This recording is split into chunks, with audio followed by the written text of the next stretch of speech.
নারী দিবসেই বড় উপহার কেন্দ্রের, কমল রান্নার এলপিজি সিলিন্ডারের দাম।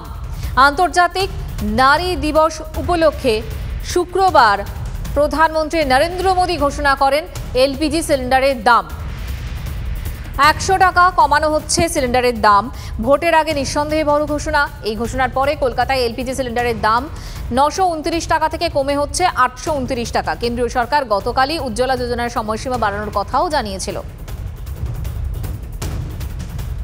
সোশ্যাল মিডিয়ায় একথা জানিয়ে প্রধানমন্ত্রী এদিন লিখেছেন, এতে সারা দেশে লক্ষ লক্ষ পরিবারের আর্থিক বোঝা উল্লেখযোগ্যভাবে কমবে।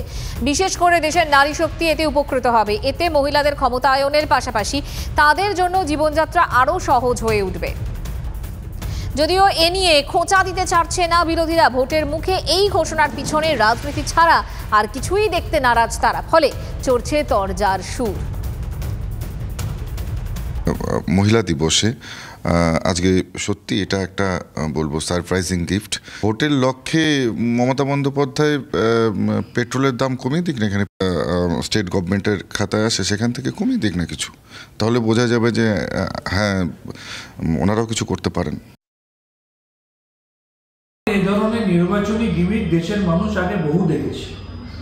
দেশের মানুষ জানে 2014 সালে বিজেপি ক্ষমতায় আসার আগে রান্নার গ্যাসের দাম ছিল 400 টাকা, সেটা বিজেপির আমলেই 1200 টাকা হয়েছে।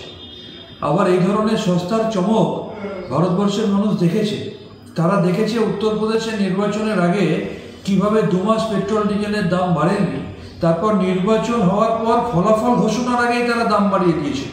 সুতরাং এবারও ভারতবর্ষের মানুষ জানে এই সস্তার গিমিক তারা 100 টাকা কমিয়েছে, নির্বাচন হবে, ফলাফল ঘোষণার আগেই দেখবেন 200 টাকা দাম বাড়িয়ে দিয়েছে।